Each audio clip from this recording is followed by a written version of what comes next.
Welcome to the Crazy Cool Family Podcast with Don and Suzanne Manning. Parents, what if we could give you the power to transform your family into something absolutely amazing? A family where everyone is healthy, gets along, loves Jesus, and has great purpose in life. Hey, let us flip your thinking to unlock the power God has given you to create your own Crazy Cool family.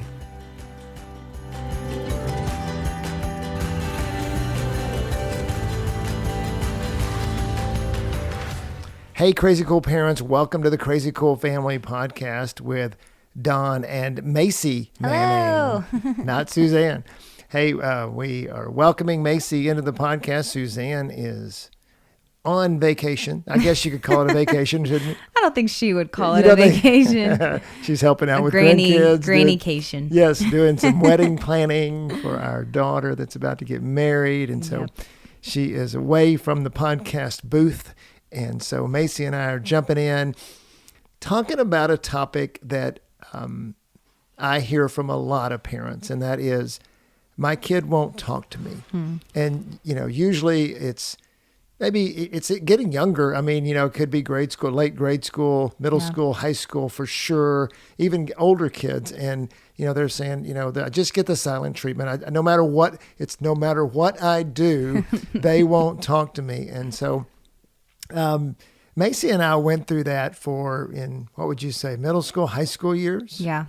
For sure. And really, I can even remember, I don't remember how old you were, but I remember sitting in the car in the garage and you going, Dad, I'm sorry. I was such a jerk to you in high school. You remember that? I think I was probably in college at that point. Yep.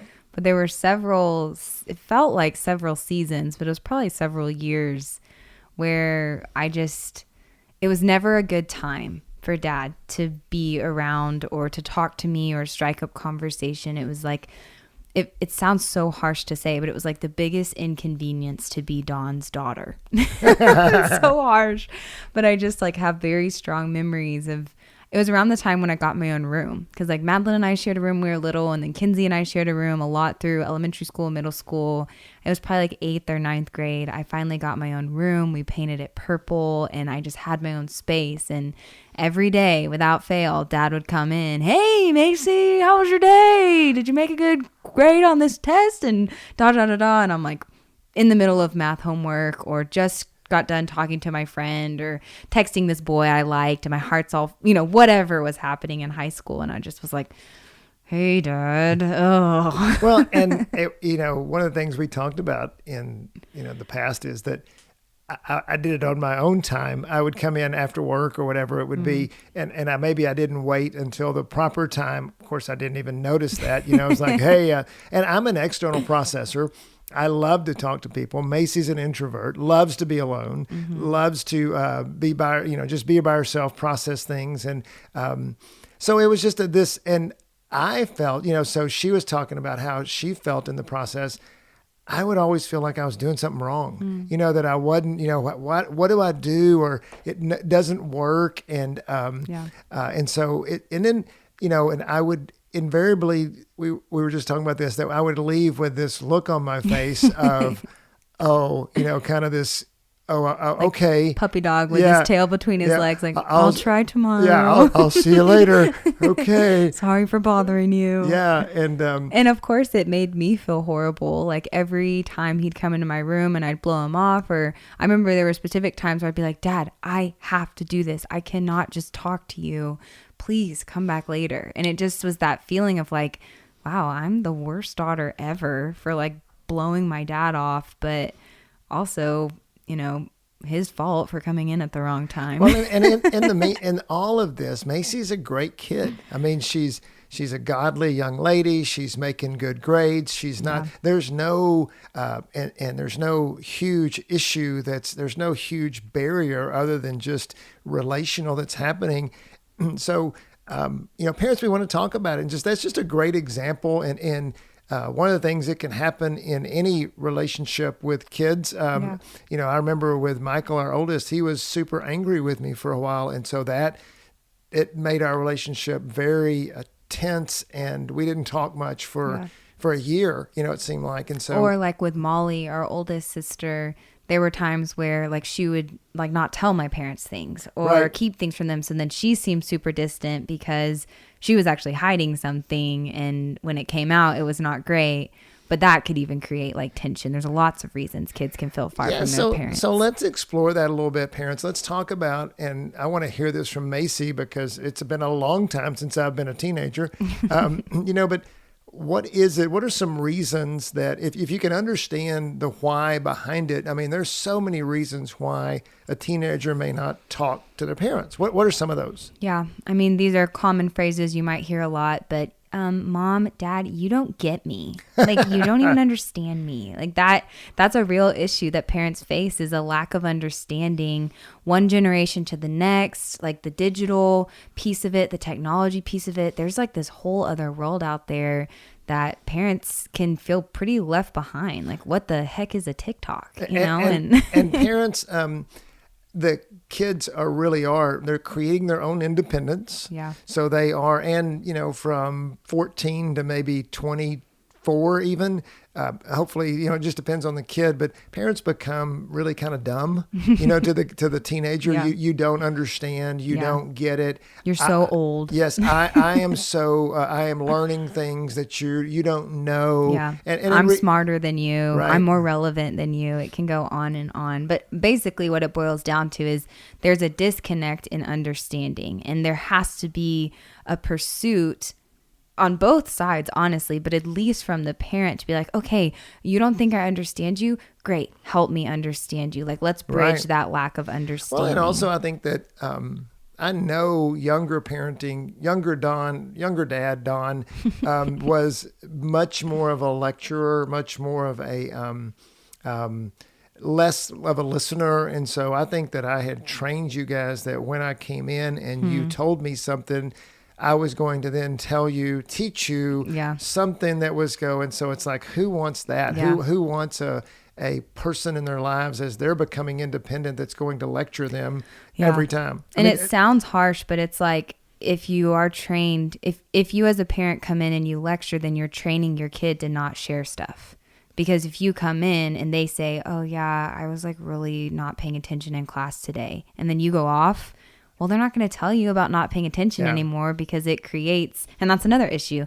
Kids always feel like they get lectured. Yeah. Like they're not going to talk to you. And they super want their parents' approval. Wouldn't you say that? I mean, wouldn't you say that all your friends, as you were growing up, they wanted their parents to approve of what they did, even though they wanted to be independent and do their own things. Hence why Molly hid things. Yeah. Because she wanted our approval, and especially as the firstborn, wanted us to really think she was special, but then didn't want to give up her things that might not make her so special, or what she thought. Yeah. Well, and I think another issue just to keep in mind, parents, I mean, you were all teenagers at one point, so you can relate and you do understand. And one of the things to remember is like your kids, and specifically your teenagers and young people, they're still trying to figure out who they are. And a lot of times they don't even understand themselves. And so for you to come in and expect them to like be able to tell you how they're feeling and what's going on, they can't. Like, especially in high school when hormones are raging and all the things are developing and growing and all the desires, like literally that is the time where young people are figuring out their passions and their dreams and their hopes and their future. And it's a lot to try and figure out, and let alone articulate. And so I think that's an issue kids run into a lot, and teenagers, is their parents are wanting to know them and wanting to understand them. And the kids like thinking, me too. I'm trying to know myself. I'm trying to understand myself. And it can create this like hurry up and grow up feeling for kids when they're just trying to discover who they are. Well, I think it's interesting that when kids finally get interesting, when they're middle school, high school, they finally have thoughts, it's not just, then they don't understand what they're thinking. And then I think that we also panic a little bit or get frustrated a little bit. And so we push. Yeah. And instead of pursue, we push. Yeah. And when we push. If you think about, if you're trying to kind of reel them in versus coming at them and grabbing them, you're almost pushing them away. And we see parents, parents a lot of times are working hard at the wrong things. And so the kid won't talk, so we are going to have them talk to us. You are going to talk to me. Sit down. Yeah. And the very things that they're doing are actually doing more to push them away because that kid is going, I don't get myself, and I don't, and the things I'm scared to talk to you about these things because I'm scared I'm going to get a lecture. I'm scared, you're not going to understand. You're not going to believe in me or whatever it is. So it's better just to say, okay, I'll do that, or I will, to avoid the conversation so that, because my friends understand me, my friends relate to me, but I don't know about these parents. Yeah. What about, was it similar with your sisters, or was that, so much easier with your sisters to be able to talk to them about things? Yeah, I think sibling dynamic is definitely different than a kid to parent dynamic. And I mean, parents, if you're listening to this and you haven't already accepted the declaration and the statement in your house of like siblings are best friends, like go ahead and just start saying that today to your kiddos, even if they're teenagers. Like let that become an anthem of your house is that like, oh, this is your brother, this is your sister, you guys are best friends for life. Like family sticks so close together, you're family for life, you're best friends. And so there was an element of opening up and sharing things with Madeline or Mackenzie, or even Molly. We had kind of a hard relationship growing up, but I guess one of the things I'm asking is, and I want parents to kind of grasp this from your perspective and from a teenager's perspective, you are talking to people. So it is possible for that parent to get you to talk to them if they'll do some things that, because you're not just some kids are, I guess they totally isolate themselves, but the kids you were around and the main kids that you were, they did talk to people, right? Oh yeah. Yeah. I mean, I have friends to this day. I have lots of memories of friends and specifically relationships with their moms and dads where they literally shut off whole parts of themselves and they would only talk to their girlfriends about the guy they were dating. They shut them off to their parents. They shut off, like dating they would not talk to their parents about. And they would even say like, oh, I'm not going there with you. Oh, I'm not talking about that with you, referring to their mom or their dad because the kid had been burned by whatever the parent had done. But the kid was still talking to all of her girlfriends, or the kid was still sharing it at the lunch table. It's not that they were just, keeping it all inside. It's going out somewhere. And what I want to point out in that is that the teenager wants to talk about their life, and they do want, most teenagers. I mean, there's exceptions to every rule, but so help parents understand what's the difference. What's the difference between talking to your friends or even some other person that's older or something versus your parents? What's the thought process that goes through a teenager's mind? Yeah, I think it really what it comes down to is like who is a safe place and who is a trusted place and who is like almost like a landing spot, like a receiving, I don't know a better word for that, a place to receive input. One of the biggest turnoffs for young people is not being heard. So if you're sharing something and someone doesn't let you get it all the way out, that shuts people down. Oh, I'm really bad at that. You're growing. I know, exactly. I need about 20 more years, it feels like. But because also, I think I know the answer. Yeah, and I want to help. Yeah, and that's it. That's a perfect summary of what's happening in a lot of young people's heads is I'm not looking for help. I'm not looking for the answer. I'm not looking for you to fix it. I'm looking for a trusted friend. I just want to be heard. Yeah, I just want to externally process this thought and this feeling. And Michael even said it. Yes, Michael even said it earlier. Like, I don't know why I did what I did. I don't know this thought process. I just did it. And so many times that's just what we want to get out is like, here's what happened. Oh, yeah. And just kind of sit in that place of like, and that's why I'm excited for us. I like talking about the issues, but I'm really excited for us to talk about how we fix it because there's so many ways, parents, you can become that safe place. And I wanted to set that up a little bit and let parents hear that because it's not like our kids don't want to talk. Right. And so I think we think they're just going in, and they are to some extent.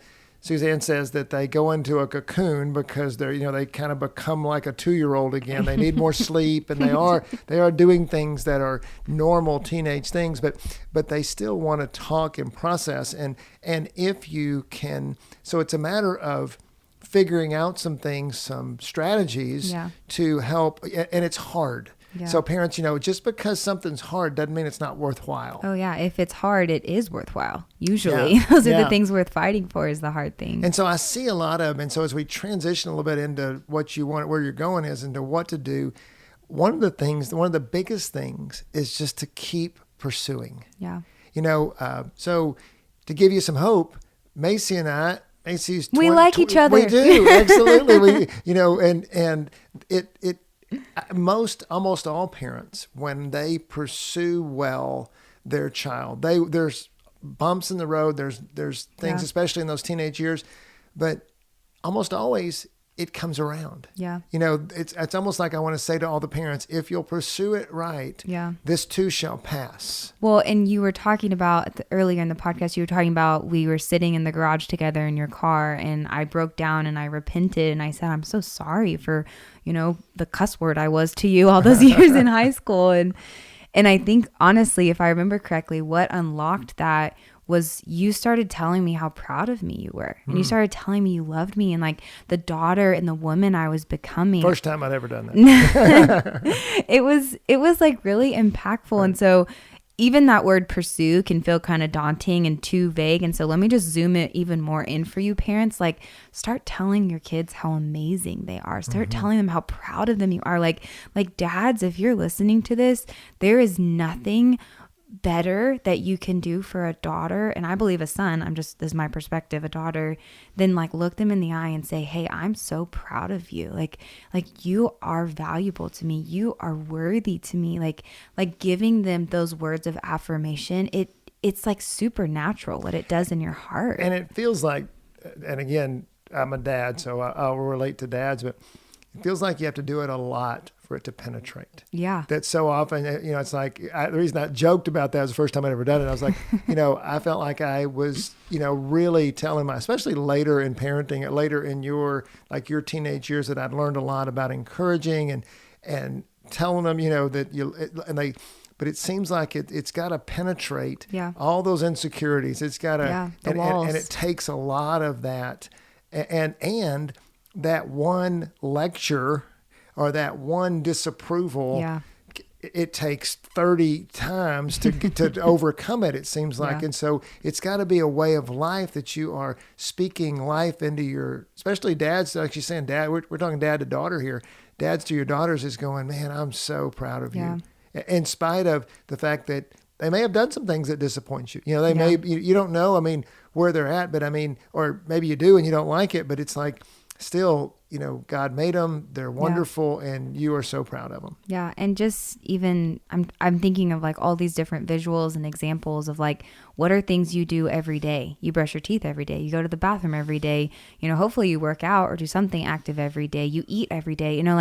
Why is it such a revolutionary idea that we would encourage our relationships every day? Well, and we lecture every day. Right, we tell them what they're doing wrong every day. Yeah, why would we think that it has to be far, far outweighed, just like our relationship with God? He's a loving Father.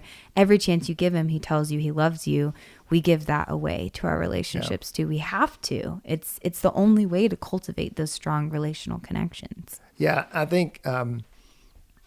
another area to look at is just to ask questions and realize that so often, I would ask the questions so often in our relationship, and it would be the wrong time or whatever, and it would come back void. That's going to happen. And it's like, but if you keep, again, going back to pursue, and if you, we call them asking inquisitive questions, not accusatory questions. Where have you been? What are you doing? Why aren't you doing this? Yes. Shouldn't you have already done this? Yeah. Why are you watching TV again? Instead of doing your homework, got your homework done? The question's answered. There's nothing to answer. But it's like, asking inquisitive questions and really, like Macy was saying, and it's so hard for me to do, but just to let them finish. if you once you do get that breakthrough, and it usually comes in inconvenient times, when you really have about 5 minutes to have the conversation, and all of a sudden You really have to go to the bathroom or something. or you're late for somewhere, and it's all of a sudden you gotta. Now that's when they want to talk for 20 minutes. It seems like that's, or they want to open up about something, but that's relationships. They're messy, they are inconvenient, and they're not structured, and so the more you ask those questions and the more you look for opportunities to be open. And you even talked about before the podcast of being their friend, especially as they get to be teenagers. And as a parent, some parents, it really strikes a chord. I'm not their friend, I'm their parent. Authority. Yes. And it's like, and yes, all that's true. But Jesus said, you're my friend. I no longer call you servants, he said in John, because a servant does not know what the master's doing. He said, I have called you friends because I have revealed to you everything the Father gave me. And it's like, when I read that scripture and applied it into parenting, I'm like, as my kids get older, even younger, I can be their friend. I can connect with them as a friend while still being the authority and the parent in their lives. Yeah, we were talking about going back in the podcast, whenever my dad would come into my room, it was convenient for him, but he wasn't looking for like the best opportunity for us to connect. He wanted to connect with me because he's a good dad and he loves me, but it never crossed his mind to be like, oh, is this a good time for Macy?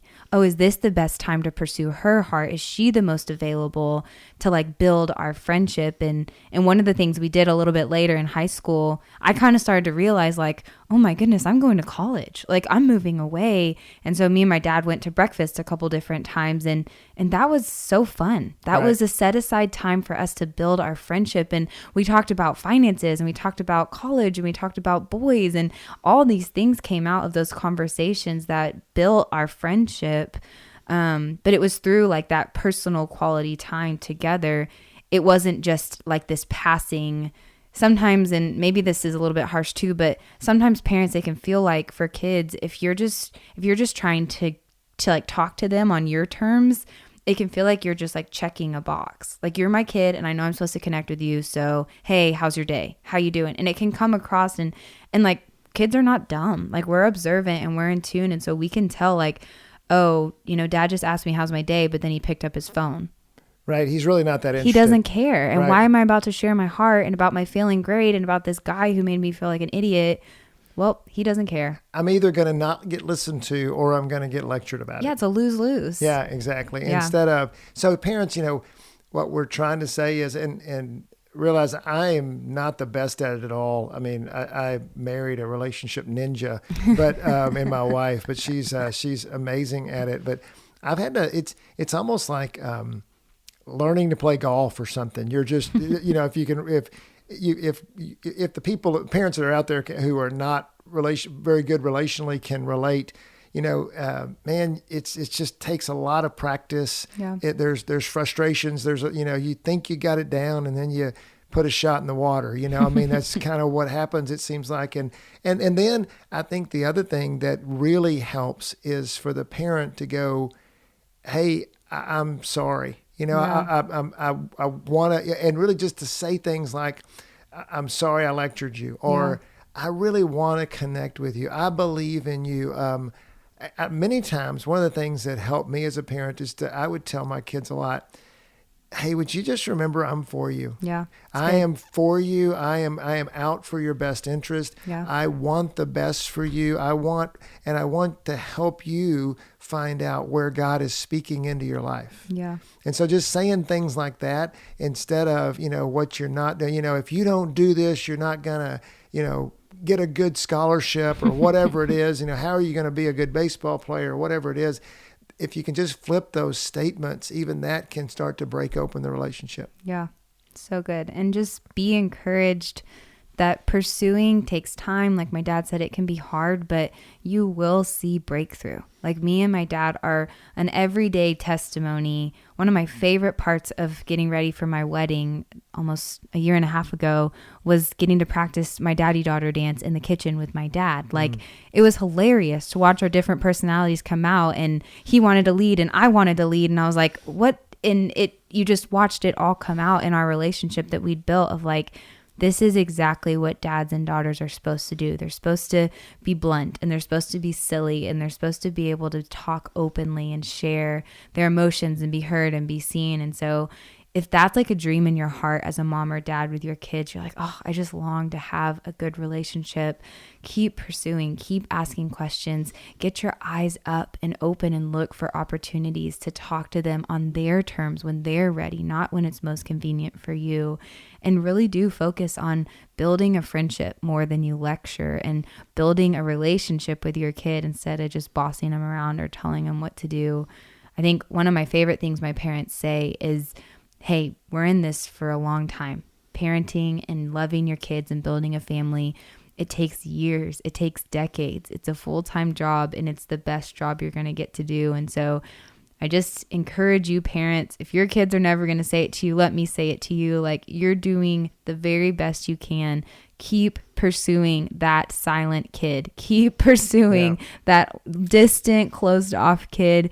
They need you, and God put you in their life for a reason. Yeah, there is no greater joy than to see your kid walking with Jesus and in good relationship with you as a parent. Yeah. So that is worth it. Yeah. And we don't know. I mean, sometimes I think as parents we go, well, I just don't know. They give up. Parents give up because they don't think it's going to work out, or they don't lose see hope. Yeah. And so don't lose hope. Yeah. Come on. Yes. And don't ever lose hope. And because it's the best thing that ever happens when it works. Yeah. And when a parent pursues a kid well and is a good model of Jesus for them as well, it does work. Yeah. I mean, that's the way God designed it. Yeah. He designed it for us to have that great relationship with our kids. And so it's God's design, and we step into more and more faith. I just remember, I don't know how many kids I had at the time, but I said, I think maybe 5. I was 10, 15 years into parenting. I said, I'm not losing one of my kids. I'm not losing the relationship with them, and I'm not going to lose them to the enemy. Yeah. And that became just a commitment in life. And now, you fast forward 15 years later or whatever, and God's made that a reality. And so going back to specifically the relationship with Macy and I, God redeemed that. And now we do have an awesome relationship, have had for years. And we did get the breakthrough. You never know when it's going to come, but you just keep pursuing it. Yeah. And I was at lunch with a guy today, and he said, I wish I could remember it. I'm going to stop and find my iPad. Keep talking, Macy, for just a second. Literally. I just, last thing I was going to add before we close out is, like, prayer is so powerful. And so if parents, you do feel like you're losing hope, or you feel like your kid and your relationship is becoming more and more of a lost cause, just keep praying and just keep finding ways, get creative, and keep praying that breakthrough would come.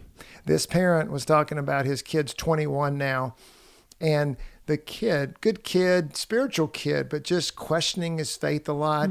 And what my friend would do is he would tend to want to be right. And he said when he was right, it always pushed his kid away.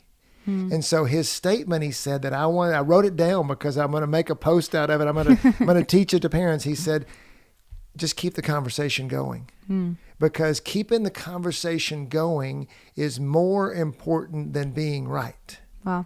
And I was like, I got to write that down. That's so good. And so I'll call him now and tell him that I used it in the podcast. But so wrapping up, parents, just pursue it. Yeah. It's worth it. Thanks, Macy, for being on. I love getting the perspective of our kids, because, we need those perspectives to understand. I hope, parents, you understand a little bit more about your teenager or your teenager coming up. Yeah. And you will purpose to keep the conversation going. Yep. Hey, thanks for joining us, and we will see you next time. Go be crazy, parents. crazycoolfamily.com.